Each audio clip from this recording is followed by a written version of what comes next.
Hello all of you little demons, Jules here for WhatCulture.com, back again with another episode of the awesomely named and awfully hosted Choose Your Own Adventure, the weekly medieval themed format where I, the crown Jules of WhatCulture.com, take a list chosen by you, yes you the person who has a new microphone arm. Whoa! Check out the thickness on this is heavy duty, brother. I bet you'll break it within a week. Yes, you get to decide what list I dial out to you each and every week, and this week we have none other to thank than Jim Horn for their suggestion of video game items that were useless right up until the point that they weren't. Now, we've all picked up a video game item and immediately thought to ourselves, nah, I won't be using that. And sometimes an object just screams out in neon-lit signage, I am absolutely useless. Which reminds me, Dan, I should probably get something made for behind me in the studio here. Actually, just put the same words up, I am absolutely useless. Hey. And players won't usually give them a second thought afterwards. Kinda like getting an English degree and then doubling down by going and getting a master's. I will never financially recover from this. Yet every so often, these pointless trinkets and weapons end up having a supremely vital and unexpected utility, to the extent that it effectively breaks the prevailing gameplay loop. Perhaps they allow you to exploit your way through a tough boss battle, render yourself functionally immortal, or deal a phenomenal amount of damage far in excess of what the game probably wants you to. And that's what we're here to talk about today, as I'm Jules, this is WhatCulture.com, and these are 8 useless, and I put that in quotation marks, useless video game items that are secretly game breakers. And you know the drill by now. Say hi to me here in the live chat and put your suggestions for next week's episode down in the comment section below. But with that in mind, let's get on with the list, shall we? Number 8, Broken Giant's Knife, The Legend of Zelda, Ocarina of Time. Now, in the case of The Legend of Zelda, the Ocarina of Time's Broken Giant's Knife, the clue is pretty much in the name as to its uselessness.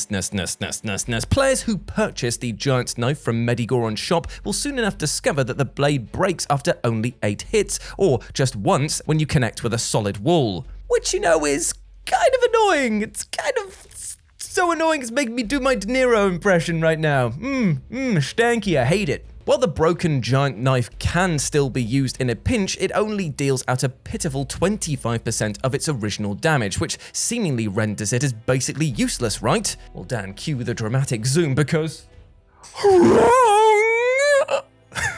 While battling the Dark Link mini-boss in the game's dreaded Water Temple, you can actually save yourself a challenging battle by just, well, whipping out the Broken Giant's Knife and hacking away at him. You see, while Dark Link will typically jump onto your sword and deliver a devastating attack in return, he's unable to do that because the sword is broken, and there's nothing for him to jump onto. This leaves you free to relentlessly slice Dark Link to ribbons with little pushback until he finally goes down for the count. Sure, it is a cheap way to win a boss battle, but at the same time, Dark Link.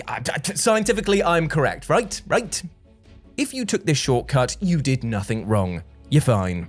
Number 7, the Toy Spitball Gun, Dead Rising 2. Now, Dead Rising 2's Toy Spitball Gun is every bit the joke weapon you think it is when used against the undead, because unsurprisingly, shooting somebody in the head with soft, squishy balls doesn't do much. However, if you decide to use the Toy Spitball Gun against TK during the helicopter boss battle midway through the game, well, you will find one thing has changed, and that is that the Toy Spitball Gun absolutely his shit up. Now, normally the helicopter can't be damaged by conventional weapons, seeing as it's way out of reach, and firearms are near useless against it as well, requiring you to instead throw objects at it while it's snagged on a crane in order to gradually, very gradually, whittle down its health. Or you could just pull out the Toy Spitball Gun, because for reasons which will surely baffle scientists and general mankind until the heat death of the universe, the plastic spitballs here are classified as thrown objects instead of weaponized projectiles.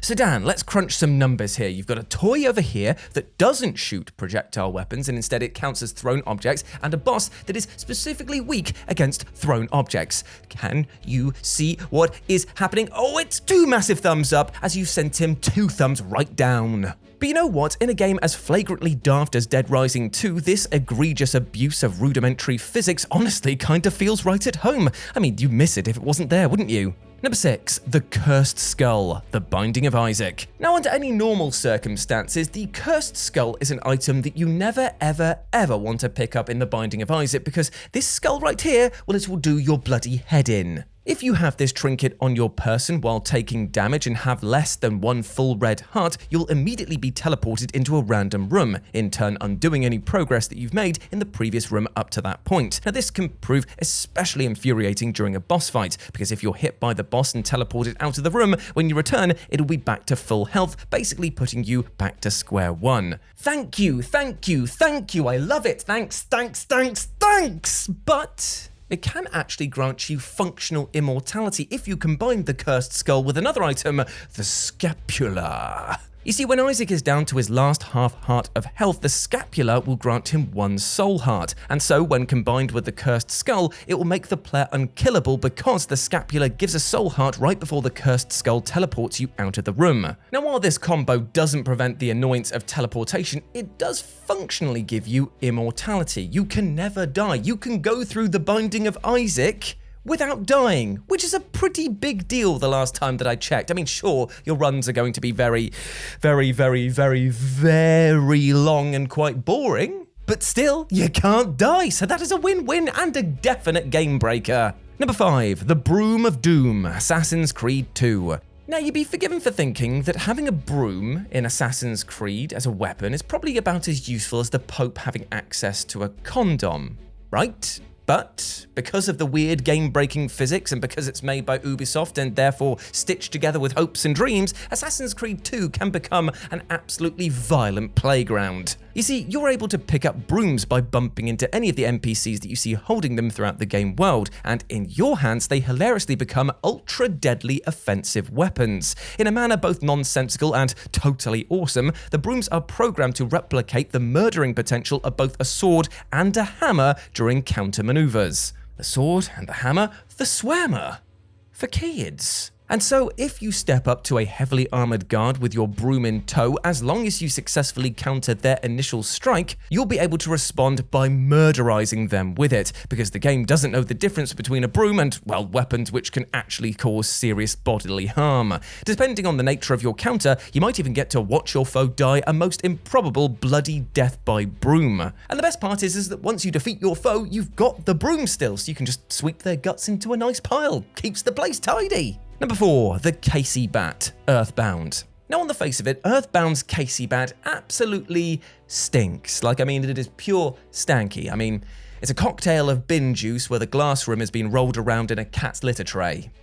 Ew. Though it's actually the strongest of Nessus's weapons, the fact that it generally has a hit rate of just 25%, which is 1 in 4 times for those keeping count at home, makes it basically a non-starter in conventional combat. However, the Casey Bat is incredibly useful during random battles, due to the game's slightly eccentric, if we're being kind, instant win system. Basically, when a random encounter is initiated, the game will award you an instant win if your stats are demonstrably higher than the enemy's, in turn saving you tons of precious time. And because the primary stat that Earthbound measures in these scenarios is attack power, the Casey Bat's enormous power potentially effectively allows you to auto-win fights against enemies who, with any other weapon equipped, you absolutely wouldn't be able to. It's kind of like walking into your local co-op with a minigun. No one's going to mess with you and no one is going to be annoyed that you've knocked over the cereal box display. While the Casey Bat doesn't prove much purpose in real fights, if you want to hoover up the instant wins like a pro, well, there's no better choice. Number 3, the Thirst Zapper, Fallout 4. Now, the Thirst Zapper from Fallout 4's Nuka World DLC kind of looks, on paper at least, like a, well, bit of a damp squib. It's kind of like wearing a used nappy as an adult. It's itchy, it's wet, it's horrible, and I hate it.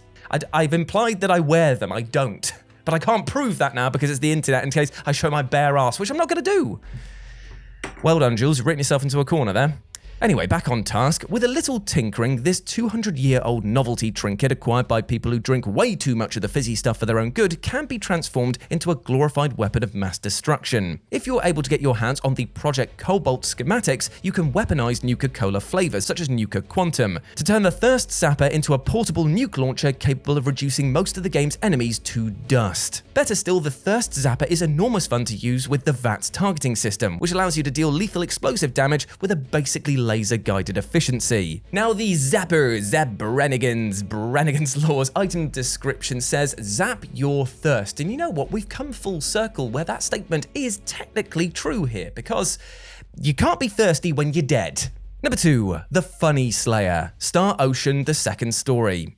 Now, players who bothered to complete Star Ocean: The Second Story side quest involving Raddle the Traveler will be rewarded with a weapon by the name of the Funny Slayer. Now, the Funny Slayer is functionally useless about 99% of the time because it will only insta-kill enemies that have funny in the name. So I guess, Dan, I better watch out because it hurts funny people and I'm oh so funny. But given that most of the funny enemies that you'll encounter throughout the game are ultra-trivial, low-level funny thieves, it scarcely feels worthwhile, right? Well, that is true unless you pay a visit to a tricky bonus dungeon, the Cave of Trials, where you'll eventually be faced with considerably tougher funny foes, including a level 99 funny thief boss. At this point, a glorified joke of a weapon is suddenly transformed into something truly awesome and empowering, helping trivialize an otherwise extremely challenging part of the game and making any late-game level grinding a little bit less of a slog. And number 1, the Bubble Lead, Mega Man 2. Now I want you to, as a little challenge, to name a more iconic duo than Mega Man and final bosses with inexplicable weaknesses that we never saw coming. Peanut Butter and what? Nah. Dan and Jules, we're a close second. Nah, mate, this is the new hotness. And to that end, let's talk about Mega Man 2 and one of the series' all-time worst weapons, the Bubble Lead.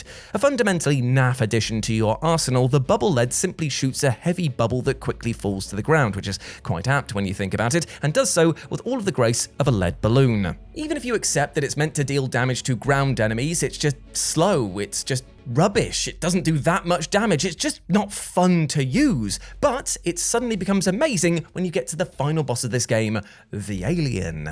Because as it turns out, the Bubble Lead is the only weapon that can damage the alien, and so is ultimately absolutely vital for beating the game. And more to the point, if you start this boss battle without enough Bubble Lead ammo, you will lose.